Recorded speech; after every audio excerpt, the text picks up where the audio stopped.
Sementara itu pemirsa, penyidik reserse kriminal Polresta Banda Aceh menjerat Amiruddin, pembacok Haidir di Lambaru, Kecamatan Inginjaya beberapa waktu yang lalu dengan hukuman maksimal 15 tahun penjara.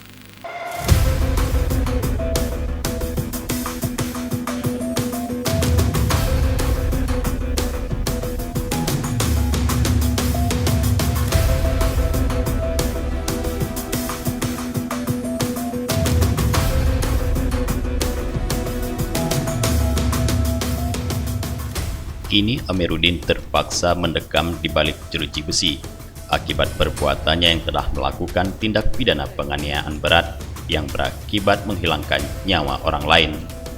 Kapolresta Banda Aceh Trisno Rianto menyebutkan, sesuai dengan pasal 355 ayat 2 KUHP, pelaku diancam hukuman maksimal 15 tahun penjara. Menurut Kapolresta dalam konferensi persnya di hadapan wartawan, Amiruddin diamankan polisi setelah sebelumnya ia menyerahkan diri ke Polsek Inginjaya pada Selasa 17 November 2020.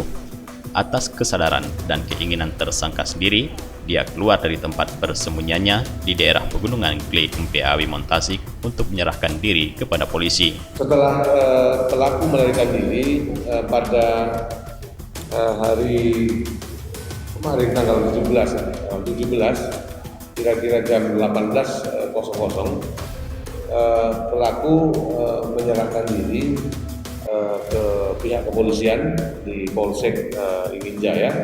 Jadi di dalam kejadian ini menerapkan pasal 355 ayat 2. Ini penganiayaan berat yang mengakibatkan meninggal dunia.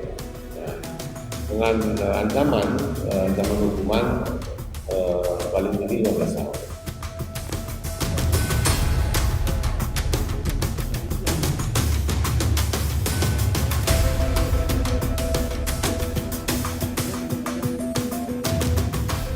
Sementara itu kepada polisi, Amiruddin mengaku sudah sering mengingatkan agar korban tidak lagi berhubungan dengan istrinya, sehingga tersangka yang telah terbakar api cemburu atas perselingkuhan sakit hati sehingga melakukan pembacokan. Melarikan diri karena panik dan ketakutan dan menyerahkan diri karena inisiatif diri sendiri, nggak ada pihak lain yang menyuruh saya.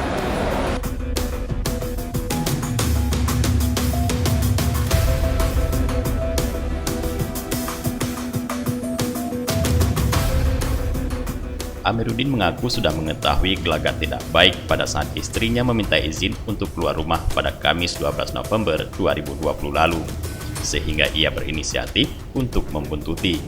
Akibat pembacokan sadis itu, korban mengalami luka serius pada beberapa bahagian tubuh dan meninggal dunia setelah sebelumnya sempat dirawat di Rumah Sakit Umum Daerah Zainal Abidin Banda Aceh pada Jumat 13 November 2020. Usai melakukan pembacokan, Amiruddin kabur hingga 5 hari kemudian menyerahkan diri untuk mempertanggungjawabkan perbuatannya. Dari Banda Aceh, Tim Liputan Aceh TV melaporkan.